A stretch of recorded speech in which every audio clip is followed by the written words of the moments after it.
Rahadia, and I will be your mentor for this week's lecture on the introduction section of literature review. Now, if you guys remember, last week we discussed the background section of literature review. So let's have a quick revisit to it so that we can know what it is and then how to differentiate it from the introduction. Background is essentially the story behind your research. It provides broader context, the history, key developments, and why this problem or issue exists in the first place. The key role of the background is exactly to explain and answer the question, why should anyone care about this research? For example, if your topic is social media and mental health, the background might explain how social media platforms have developed, how their usage has skyrocketed, and what psychologists and researchers have observed about screen time and its link to anxiety and depression.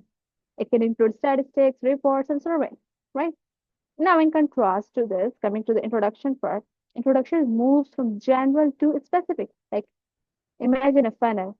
A funnel goes like this, right? So from general to specific. It connects the background context directly to your study. It explains the focus and set boundaries for what the paper will cover and what the paper will not cover, right? To make it even more easy, think of it this way that you are planning a trip to a new city. The background will be the history of the city you are about to visit, while the introduction will be your actual itinerary, where you will go, what you will see, and what's not part of the trip. And that's how the background and introduction are two completely distinct sections of a literature review paper.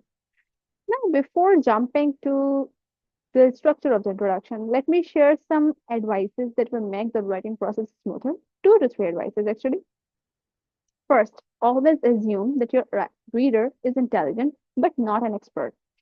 So, write clearly and do not use heavy jargons, do not use heavy vocabulary until and unless you are explaining that vocabulary. Number two, say your research focus in one sentence out loud. You know, specify it one sentence that what your research is actually about, what is focus. If you don't do it, your introduction might be too vague.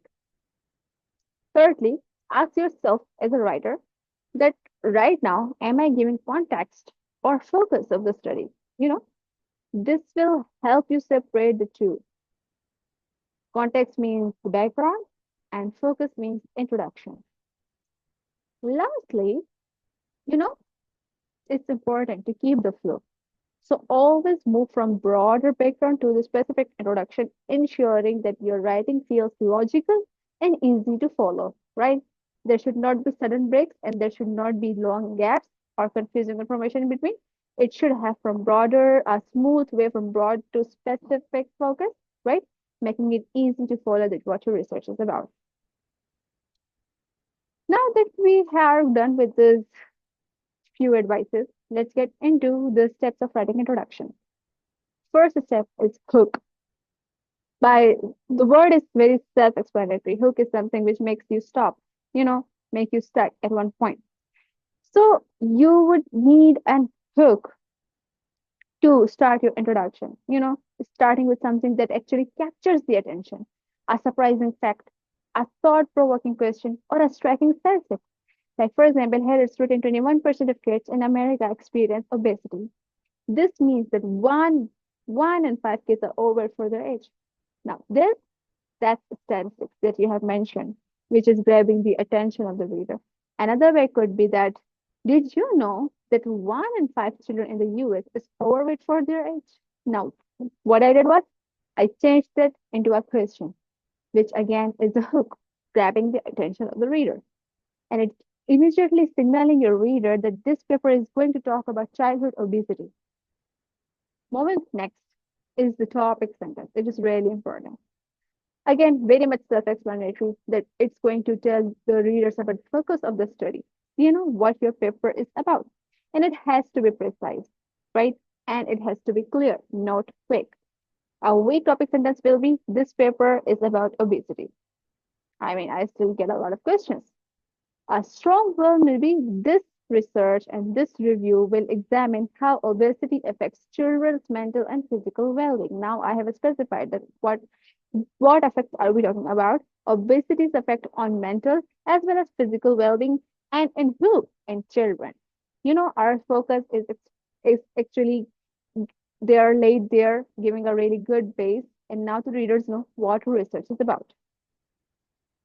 Moving further, the third step is the outline. When you have grabbed their attention through the hook, you told them your focus to the topic sentence. Now you are going to give them a roadmap, like what's going to happen, in what way, in what steps are we going to go through things, and what will be explained in the research paper throughout. That's the outline. Like first, we will discuss the cause of childhood obesity, and then the psychological effects, and finally the physical health consequences. In one line, I explained the roadmap. That first it will be causes, then it will be psychological effects, and then it will be physical effects. Right? The example written in the slides, like through analysis, the factors that cause a child develop obesity are looked into, how obesity impacts the mental well-being and developmental illness, and how the child's physical health is impact through internal functions. Now, the earlier example was a precise one, a one-liner, and this one is a bit elaborated depending upon what's your writing style and how you want your introduction to look like. After the outline comes a very important point, that is explain the scope. Now, what's the scope? The scope actually defines the boundaries of your study, what's in it and what's not. You know, for example, on the obesity part, this research will focus only on obesity in children, not adults, and only on studies conducted in the United States. To specify that, we can write in this paper, the impacts of obesity throughout the human body are examined and analyzed. However, it's specifically focusing on the impact on children and how they are affected. Obesity in adults will not be examined in this paper. Now, we have given them a boundary that within this boundary, our research revolves, not outside of this boundary, right? And that's the scope. Without a scope, again, your research can be vague, can be chaotic, can be complex because either you will end up including a lot of stuff or you will not include much at all, leaving your readers in a confusion, right? And you'll notice that how each step moves the paper from attention, that is the hook, the focus, topic sentence, then the roadmap, which is actually the outline, and then boundaries, which is actually the scope of your study. You know, it's covering each and everything and giving a really good structure to your research. However, I have noticed a few common mistakes and I will suggest you guys to avoid that, right? Merging the two, background and the introduction. Please, please, please, please never do that. Students write an introduction that is basically just a long background. They end up being confused. They are unable to distinguish the two. They spend 2 or 3 pages talking about the history, the context, and the existing literature, but they never actually arrive at their own research focus. What's the result? The result is that the reader gets lost in context without ever knowing what the paper is about. Like imagine a student writing about social media. They might write 3 paragraphs about Facebook's founding, Instagram's growth, TikTok's popularity, and by the time reader gets to the end, they're still asking, okay, but what exactly is your research question? You know, a clear introduction should always zoom in on the research and focus after the background sets the stage, right? Do not forget to distinguish the two. Second mistake, or very common again, including too much detail. You know, overloading the background with unnecessary detail. Students sometimes treat it like a mini textbook, giving long timelines, citing every single historical event, or adding technical details that are not even needed. Like, let's say, topic is obesity in children. The background does not need a full history of nutrition science going back to ancient Greece. What it needs is just enough to show why the problem exists today. Too much detail actually weakens your argument because your reader loses the track of what's important. So remember, background is about context, not storytelling for the sake of storytelling. So keep it sharp, focused, and relevant to your research question. Like imagine if I end up talking about here and there and other stuff in this lecture right now, you will be lost as well. And you will have questions, you will be lost, confused, and you will never actually get the right grip that what we actually had to do, right? The main focus, the main goal of this lecture will be lost. So same goals. Do not add too much detail. Do not go here and there. Stay focused and sharp when it comes to writing a research paper. Another common mistake is vague introduction. A vague introduction is just as problematic. Many students start with a broad statement like this paper is about social media and mental health. That's way too general. Social media and mental health is a huge topic. Are we talking about teenagers, adults, anxiety, addiction, positive effects, negative effects? Nothing is specified. So a strong introduction should pin down a specific angle, like this paper examines how daily use of Instagram influences levels of anxiety and self-esteem among teenage girls in urban areas.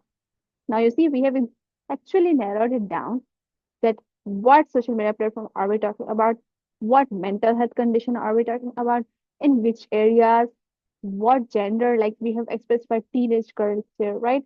And if you want, you can specify an age range as well. That is actually specified like teenage. So notice the difference. The one earlier, we are going to talk about social media and mental health. That one was vague and was leaving the readers guessing. This other one is specific and it's making the scope crystal clear. And the fourth one, again, student end up forgetting the scope. Without boundaries, the research looks scattered and unfocused. Imagine having a house and having no walls at all. Is that even a house? Are we going to call it a house? Same goes for our research. Having no boundaries means unfocused, scattered research, and the professors will often end up commenting that the work feels too general. The scope tells your story. Here's what's in, and here's what is out of this research. So, if you are researching about climate change, you might say the study focuses specifically on the impact of rising sea levels on agriculture in South Asia. You know, this has given us the limits and the boundaries of the study, right? That way, readers know what to expect and won't be confused when something isn't addressed. So, think of it like planning a road trip. Again, we are going to plan road trip where the background is the reason you are taking the trip and maybe to explore culture or nature. Introduction is your itinerary, right? And the scope is the boundary line, which cities you will visit and which cities you will not visit. Without that, you will end up trying to cover everything and reaching nowhere when it comes in reality. Or you might end up spending way too much, which was not even necessary, or you might end up visiting the places which were not even that important, right? Let's try to understand what we have actually seen in the slides and what I have explained up till now through some examples and in different fields, right? If we are doing in the research in the medicine field, right? And we are specifically doing a research related to some heart disease, okay? So first there will be a background. Background will tell us about the heart disease is one of the leading causes of death worldwide and is strongly linked to lifestyle factors such as smoking, diet, and lack of exercise. And you will elongate it, you will add facts and figures. In the introduction part, there will be a hook. For example, according to WHO, over 17 million people die from cardiovascular disease each year. That's nearly one third of all deaths globally. You see, you have grabbed the attention. Then, topic sentence. This study will examine the impact of diet on the development of heart disease among adults in urban Pakistan. What I have done is I have told the readers the focus of my study that we are going to talk about the diet's impact on the development of heart disease among adults in urban areas of Pakistan. Then, giving an outline. It will first explore dietary habits in the region, then analyze the relationship with the heart health, and finally discuss possible interventions. And then coming to the scope part, the focus is on diet-related risks in Pakistani adults. Genetic factors and other countries are excluded. So what I did was through the scope, I told them the boundaries that we are not going to cater genetic factors, we are not going to cater any other country. We are talking about Pakistani adults and also diet-related risk, nothing else. Diet-related risk to the heart disease in Pakistani adults. So I have given them a defined boundary, and anything outside of the boundary will not be discussed. So this was related to medicine field. For more clearance, we can do another field. Let's talk about we are doing research in any technological field, right? And a very major field, AI. Yeah. So we are doing any research on artificial intelligence. So the background will be that artificial intelligence has rapidly advanced and its use in classrooms has sparked debate about whether it enhances or hinders the training. We are going to add facts and figures and events, historical events in the background, right? Coming to the introduction part, there will be a hook. A recent report shows that nearly 40% of high school students worldwide now interact with AI-based learning tools. We gave them a state that 40% high school students are actually using AI-based learning tools. Then we will go for the topic sentence that this paper will now focus specifically on how AI-based tutoring apps affect learning outcomes in high school students. This is our topic sentence, telling the reader what our research paper is going to focus. Then coming to the outline part. So the discussion will cover adoption rates, like how AI is being adopted in what at what pace, learning performances data, and student perception of these apps. So we told them three things that we are going to cover in our research paper: the adoption rate, learning performance data, and students' perception of these apps.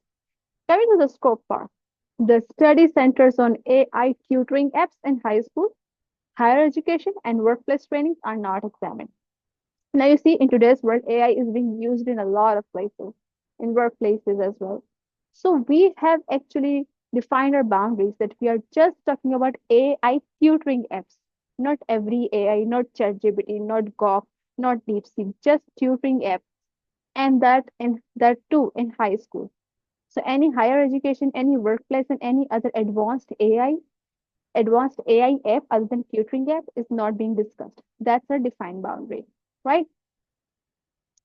So to sum up with the lecture, the background tells us the why, the introduction tells us the what, and do not forget the structure of the introduction. There should be a hook, there should be a topic sentence, there should be an outline, and there should be a scope. So together they prepare a reader to understand and engage with the research. So next time you sit down to write, ask yourself, have I given enough background for the reader to care? And have I written an introduction that makes my research focus crystal clear for the reader? Getting this balance right will make your paper much stronger and make you a better communicator as a researcher. And that is all for today. Good luck with your assignment. Bye bye.